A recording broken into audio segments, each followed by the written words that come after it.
yesterday, or some new features that you have access to in GarageBand. So I've already opened up GarageBand, and I began a project yesterday that I want to create or add to, and let's take a look at that. One of the ways you can access past projects that you had is over here. Instead of starting a new project, we can go to either recent projects like this, where it's going to show me all the different songs that I've been working on lately, or I can also click on the tab down here, which will take me directly to where it's saved, and then I can find my files there. I was working in GarageBand 2. Let's go ahead and open that up.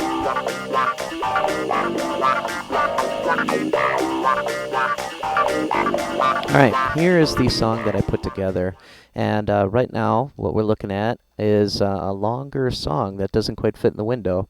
One of the features that I'd show you today is if you've got a lot of song that you're working with, or you've got a long playlist that you've got stretched out for, 15, 20, 30 minutes, something like that, what you're going to be forced to do is condense that down. Down here is a slider, so you can shrink down the song so you can see all of it actually fit into the window. Makes it a little bit easier to work on it. A point that I'd like to show right now is yesterday people were dropping in clips, and I noticed that a lot of people were dropping in different instruments on the same exact track. Now that's okay if you end up having spaces between your tracks, but for the most part, organizationally, you probably want to drop different loops or different instruments onto different tracks. It's going to make adjusting the volume later much easier for you. So when you're doing fades out, you're adjusting the volume so that an instrument is lower, or even if you want to make it so that one instrument is all the way over to the left side versus the right side, that's going to make life easier if you organize it onto different tracks. Now, aside from the tracks here, we've got clavinet, we've got a clavinet, another clavinet, and then we've got some beats that are put in there. A few of you asked about this yesterday. We've got these tracks that are sometimes in here that we're not really using, and we don't need them, and they're just kind of taking up space and they're wrecking your organization. So if you ever want to get rid of a track, you just go ahead and click on it, and then you go up to track at the top. And from there, what you can do is you can go ahead and delete the track. So now I've got my 4 tracks. That's all I'm working with right now. And if we take a listen to the song right now, back it up, play it through.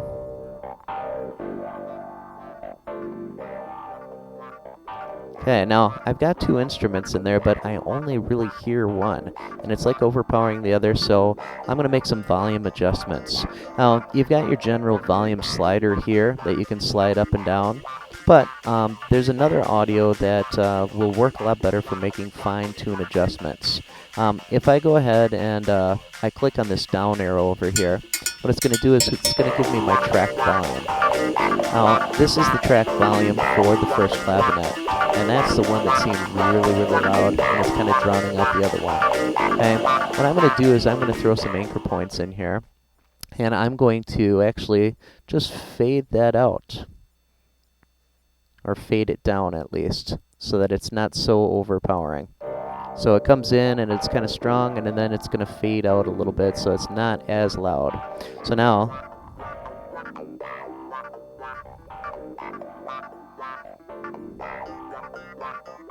and it fades down. Now from there, I want to bring in the other clavinet here. And I'm going to add in some volume here so that I fade that in. So it kind of just comes into the track gradually. So my anchor point right now at the beginning is down really low. Right about here, at about the measure mark. I like to keep them all lined up in sync with the lines here. I'm going to fade that in. And I'm just going to bring it in a little bit here. And this is what that's going to sound like.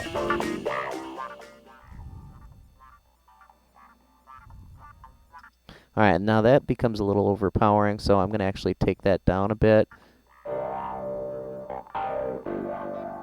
Okay, we got the idea. Now from there, you can see on the next track, we've got the walking clav here. That's going to come in. It's going to add another beat. So,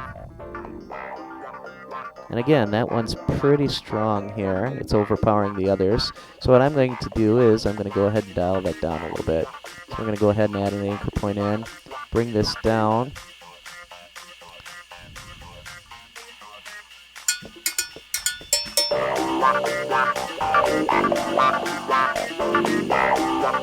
Alright, I got my claps in here. I'm going to actually fade the claps in gradually so that they don't They just kind of come in after the fact here.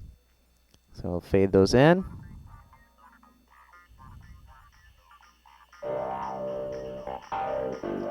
That's a little loud for the other clavinet, so I'm going to take that down a bit.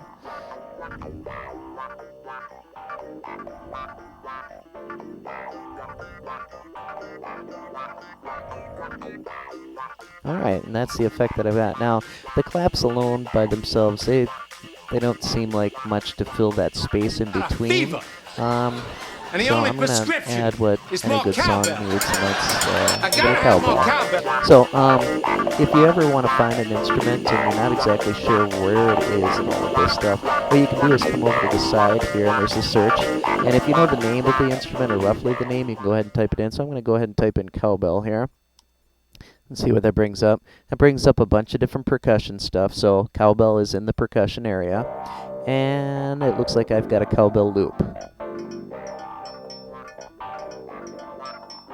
Okay, that's one of them. Interesting.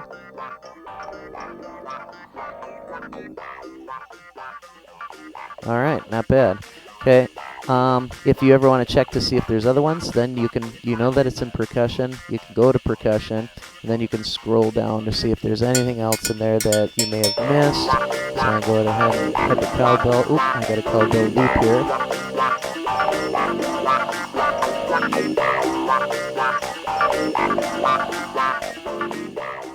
Alright.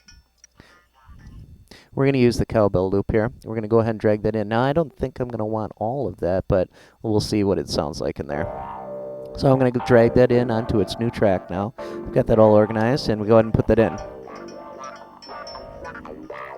Now, there's like an extra beat that's in there that didn't quite sound right. So what I'm going to do is I'm going to actually take that and let's cut that out. There's a couple ways that I can do this. I can see the loop there, but it's kind of small. It's not very well organized. So what I'm going to do is, again, I'm going to stretch this out so that gives me a little bit more room to work with it. And in here, I can see the different beats that are actually in there. If I want to cut anything at all, I drag the cursor to wherever I want to make the cut. And I can use Command-T, which is trim. So I'm going to go ahead and use that right after that last beat that seems kind of weird in there. And I can take it out like that. Now if I deselect this and select it again, I've got an individual clip, and I can go ahead and delete that out of there. So now I've got a clip without that extra beat. Now it doesn't quite lead up timing-wise, so I'm going to just shift this over here, and we'll see what that sounds like. Not too bad. I could even shift it a little bit more there. And I've got my music. Now I want this more of a dramatic entry, so I'm going to bring these up a little bit more, fade this back in a little bit more, and then I'm going to bring up the rocking part just a little bit more so that it really comes in nice and loud here. Okay, and I'm going to even feed this up. So. And now, at the end of the song, I want to do something similar. A lot of you were asking about this yesterday. I'm going to create a fade out. So I'm going to put an anchor point, same place on all of these. And if I want to line them up, I just get my cursor in there. Go ahead and drag that over. I go ahead and drop in all those anchor points. Now, I'm going to drop in a second anchor point here, and I'm going to just drag that down. And now I've got a fade. So the ending of the song. And it fades out. Now that fades out pretty quickly, so if I want to fade it longer, or not as dramatically, I can drag out my anchor points like this. I could always add on more song, too. That would be another way that I can do that. So,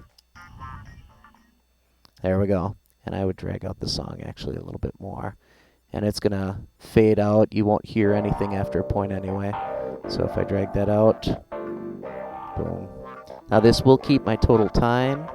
So if I add these loops on here, it will think that I have that much song in there, even though there's silence going on in the background.